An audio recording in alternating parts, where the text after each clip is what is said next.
Today I'm at the Florida Panther National Wildlife Reserve. Spectacular day out. The sky is really gray over by the sun, and the camera just cannot capture it, but those sunbeams coming down are just striking. Absolutely beautiful. I tried adjusting the aperture on the camera to see if I could capture some of that, and it just doesn't do it justice. It's absolutely beautiful out here. 10 years ago, I brought my daughter Alexis out here to this very bench. She was 3 years old at the time.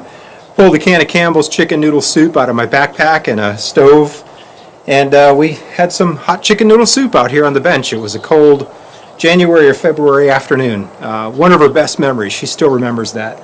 So that's pretty cool. This is a great place to come and visit. It's an easy hike right off of Interstate 75, probably 30 minutes or so outside of Naples. There's two trails here. One's a very short, wheelchair accessible trail closer in, and this one is a little bit more wild, and you saw some of the path is a little bit overgrown. Not unusual this time of year, but it's peaceful, it's quiet. Get a little bit of traffic noise from 75 in the background. I'm just going to kind of sit here for a little while and let the sun go down a bit and enjoy the peace and the quiet.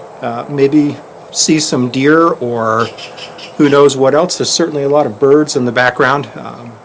We'll see what happens.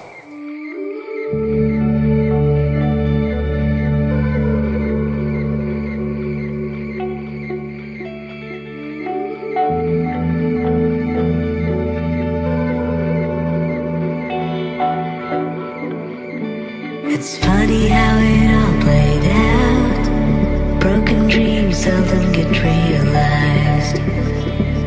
For me you were a part of life that escaped and left me outside.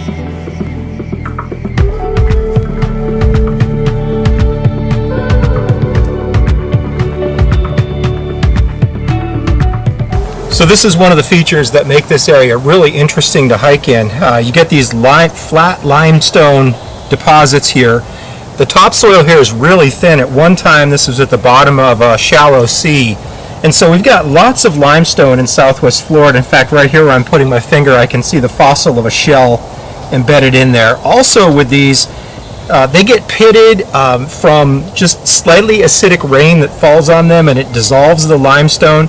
So it looks a little bit pitted, a little bit like Swiss cheese. You have to be careful when hiking through some of these areas, because these solution holes can get pretty large, big enough to swallow a foot and twist an ankle, or or worse. It's kind of a unique thing about hiking in these woods. I love them. I think they're beautiful, and I love when I come across them. Remains of an old shallow sea. Interesting stuff. I'm running at the speed of light, trying to seize everything I desire. But as strange as